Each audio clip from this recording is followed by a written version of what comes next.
Knew the old man was going to beat on the car. That was the telltale sign, because he'd be in it, and all of a sudden, you know, out of your peripheral, you'd see that leg start coming up and getting up here. Well, not that far. It'd be up here, and he'd be hanging on that wheel, and all of a sudden, he'd just like stomp the thing through the ground.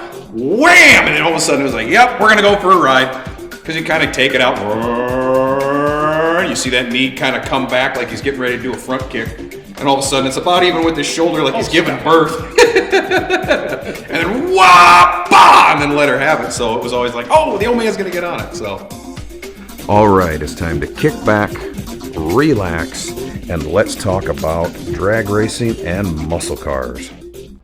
All right, you guys. So we are going to be yip-yapping here about the old man's 69 Chevelle SS 396 375 car that he bought originally back in 1969. Now that's one of the bad boys that anybody wanted. You know, Nova, Camaro, Chevelle, 375 car, you know, say a Hemi, things like that, that were, you know, what were the butt kickers, you know, back in the late 60s, early 70s. Well, this obviously was one of them.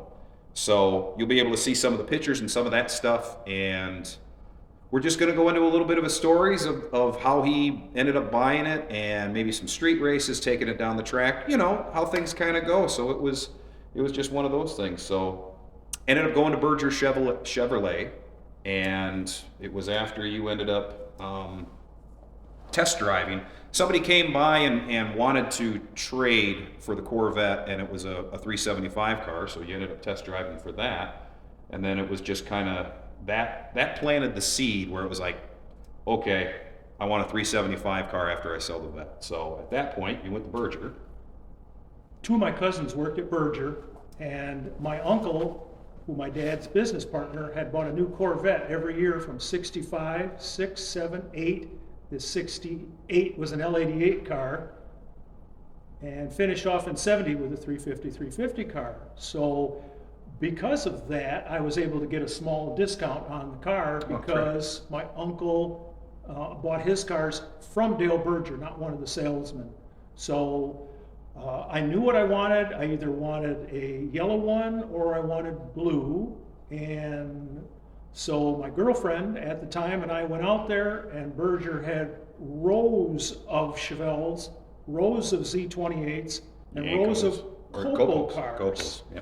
So we were in the Chevelle line, and I was looking at an orange aluminum head 396 375 sedan right at the end of the line. So my girlfriend said, I'll go down here and tell me what to look for. So I said, look for 375 horse. That's how we found the car. And as you can see from the window sticker, it was equipped exactly the way I wanted it. Close ratio, 410, chambered exhaust. I wanted polyglass tires, so I remember we had to switch with that. And so that's what started the whole Chevelle deal. I had it a little over a year before she and I got married, and loved the car. Today, probably not so much because it was a manual steering car, but I was young in those days. But at that point, that was your first feeling of, you know, you're going from a 327 that's built, you know, in the Vet to, you know, running a 396 375. So it was the first taste of, you know, the difference of a big block, you know. And honestly, I mean, as it was stock compared to the Corvette, it was slower. But the grunting torque that you had from that thing, like, you know, out of the dig, you know, taking off from a light, I mean, you've said it so many times where it was like night and day difference. I mean, the thing just pulled like a raped egg. And again, I mean, he did run it, but when you ended up racing it, you ended up going through the carb, you tuned the carburetor, you put the Mr. Gasket Advance Kit in it. Mr. Gasket Advance Kit, reset the lifters just to double check them, and then you did your penny nail trick. In Carcraft magazine, they showed how to beef up inexpensively the rear suspension because it had some nasty wheel hop. So took the control arms out one at a time and drove some, I think there were 10 penny nails in them, like 6 or 8 nails around there. It sounds corny, but once I was done with it, I took it out and it eliminated 90% of the wheel hop, believe it or not. Well, that's before, you know, everybody now is like, well, throw an airbag in it. Well, you couldn't throw an airbag in it, and You know, I mean, it makes sense. I mean, when you're driving the nails in, all you're doing is you're just taking that rubber and just expanding it to make it tighter, you know, so it makes sense to do it, but. I didn't know about airbags, so that was what I did. And everybody knows that had one of those cars, you could not power shift them from second to third. It was impossible. I was underneath the car one day trying to figure it out, and there was a small tubular bracket that ran from the shifter to the transmission cross member. And I thought, what have I got to lose? It was 2 bolts, and took it off, went out, and I was able to power shift it, not like a Hearst, but it was very easy to power shift the car after that. It didn't hang up between gears. And took it down to Martin one night, and Well, you chopped off. this is already chambered exhaust on this thing, so it's already loud as hell. But then, you know, well, I want it a little bit louder, so he chops it off like right at the rear end where you do your normal turn downs. Well, yeah, it's chambered, so it's basically open header. Did you put turn downs on it? I put turn downs Okay. on it. Incidentally, I got pulled over, I'm gonna guess 4, 5, 6 times. When it was stock with this chambered exhaust, I got pulled over, and I used to keep the window sticker. That's why I've lost it. And that's the, Well, that's why you kept it, not lost. well, that's really the part that came with the car is what I've got. The window sticker I lost, but they're the same thing. Yeah. But anyway, I kept the window sticker in the car and would just show the police, and not even getting on it, just driving it. You get pulled over occasionally, so I just kept it in the glove box. I never did get a ticket for it. It was always just cool it, take it easy, and I proved to them that it was a factory option. There were lots of us that had to do that. So now, after those light modifications, just before then, well, you raced it with polyglass. Yes. Yeah. So at that point, took it out to US 131 Dragway, Martin, Michigan. Yep. So you ended up bringing it out there, and it was what, 1380 car? I made 3 runs that night. It was a crowded Friday night. It was just a test and tune, I think. And first 2 runs were in the 1420s, and then the last run, I moved the shift points up a little bit and drove it a little more aggressively, and I went 1387 at almost 103. It was 102.9, and it was a nice run. I raced some modified production car or something who beat me by like 10 car lengths, but I was trying to catch him. So, but back then, where, you know, a lot of people now are like, if you see fast, the factory appearing stock trim class, and you'll see guys that are running Novas, Chevelles, Camaros, stuff like that, and they're, you know, they're in the 11s or they're in the 10s. That is not a factory 375 car. They do not run that fast. They just, now, if you had somebody like, you know, Ronnie Sox driving your car and all that, yeah, probably would have went a low 13. Now, not to say those cars didn't have the capability to do it, because with a set of headers, go to a 456 gear and Good Hurst shifter, set of a set of slicks and a better ignition was really all you needed. And those things would run, what, 1240, 1250? Yeah. I used to watch what other guys would run in their cars that were more aggressive with the tunes and maybe even towed their cars down there. I drove it every day to college and to work. And so I couldn't. Well, what was it? The D class. Pure stock. I ran D pure stock. But the, what was the one where, because you and I were just talking about it, where the guy was running like 1180s. He was in super stock. Yeah, so super stock D, you couldn't really modify the motor. I think you could change the intake manifold and maybe the cam, if I'm not mistaken. Now, this was in the 70s that I remember. Now, at that point, but that was it. Let's just say you went to a Scorpion intake, and then, changed it over to like an L88 cam, the headers, slicks, 456s and all that, to where you took it a little farther. You get 11s out of those things. And I know by nowadays standards, it's like, well, 11-second car. Even 11-second car now is cooking.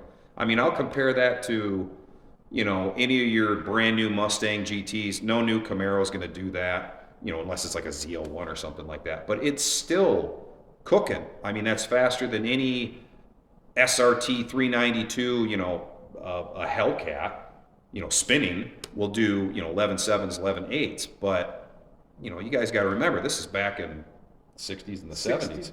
If you had a car that was capable of running, well, just even with the headers, the ignition, 456 and all that, and you were running mid-12s, there wasn't a whole lot of cars on the street that were going to get you, because, a typical car back then would run 15s, 16s.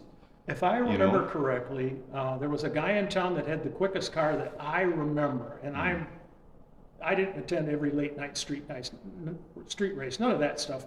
But Jerry Garvey had an 1180 or 1190, and he had a 427 that he plunked in a 67 or a 68 Camaro. The green car? It was in primer for a long time, and I think that it was painted green. And he drove it all year long. I saw him in the wintertime with, snow, with the windshield wipers with snow. But that was, if I remember, that was the quickest car in town. And that was 1180s, and it wasn't Detroit or Chicago, but that was a very, very fast street car.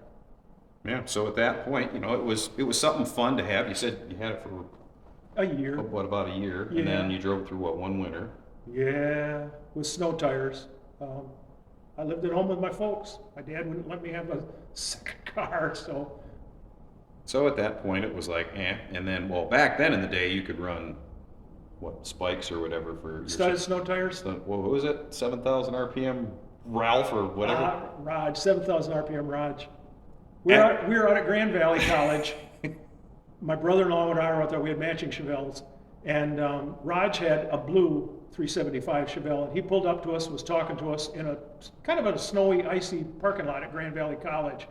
And we jokingly said, let's just tear it up once. And he did a 7,000 RPM burnout in the parking lot at Grand Valley.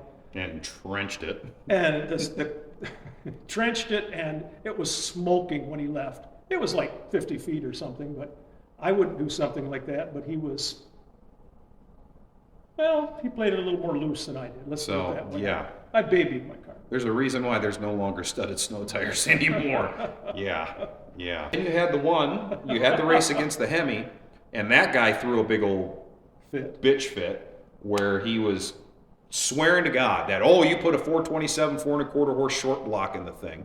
And that one, that was at Mr. Burger again. And that was part of the route, No. The first one was downtown at Big Boys. This was out on 28th Street at Mr. Burger, I think. And he had a Hemi car. It was a Hemi Super Beat, and it was blue, remember? And I've told him the story many times. No, I wasn't born. Huh? No, I wasn't born yet. But I've told you the story many times. But anyway, it was a friendly race on 28th Street. We were idiots. And we just figured the first one would get into third gear. But with a Hemi, you had to really be careful. But I remember shifting into third, and then I just thought, I'm going to go a little further. So I shifted into fourth, and I could see him out of my peripheral vision. So it was a main 4-lane road, so we were idiots. But anyway, I turned off, pulled in, he went around a little bit, came back, and he said, you're a lying son of a bitch. He said, that's a 4¼ short block. And I said, it's a stock 375. And he just wouldn't believe it. And, nobody knew about checking numbers or anything that day. But he said, I ain't never been beat by a 396. He said, there's no way. And he said, you were even with me. He said, I was coming up on you. If we had another couple of 100 feet, he said, I think I could have caught you. We could have raced to the half mile. But I said, well, that's why I eased off. I mean, I saw you somewhere back there. But it was a good race. And there were other races that sometimes it was just first and second, and I was so far ahead, I would just ease off. There was a lot of road runners. Let me tell you, when I had my Chevelle, every road runner in town wanted to race. It was. I got a 383. Yeah, great. Bye-bye. See you later. No. Brah, brah, brah, brah. Just a quick first and second, and it was over so quick. But I always practiced my speed shifting and worked on getting that leg up. Growing up as a kid, if you ever knew the old man was going to beat on the car, that was the telltale sign, because he'd be in it, and all of a sudden, out of your peripheral, you'd see that leg start coming up and getting up here. Well, not that far. It'd be up here, and he'd be hanging on that wheel, and all of a sudden, he'd just stomp the thing through the ground. Wham! And then all of a sudden, it was like, yep, we're going to go for a ride, because you kind of take it out. You see that knee kind of come back like he's getting ready to do a front kick. And all of a sudden, it's about even with his shoulder like he's giving birth. And then, wah-bah! And then let her have it. So it was always like, the old man's going to get on it. So working on that speed power shifting was nothing like it. But it was all good. If you guys like that, hit it down in the comments. And like I said, we got plenty more of just stories and fun stuff about racing and running each other and doing all kinds of crazy stuff. And I got some goofball ones out on the street. But again, if you like it, hit us down in the comments. And don't forget, on Tuesdays, 4:30, is when we do the videos of being out here in the shop and having fun. And then every Thursday, we're thinking of trying to do this muscle car corner of just kind of bench racing, BSing about the good old days and the golden times of racing. And, you know, obviously when we start getting the cars back to the track, we'll also talk about what we did there and the events we ran and all that. But it's the winter time, tracks are closed, so we figured we'd just kind of BS a little bit here, and hope you guys enjoyed it. So, till we meet again.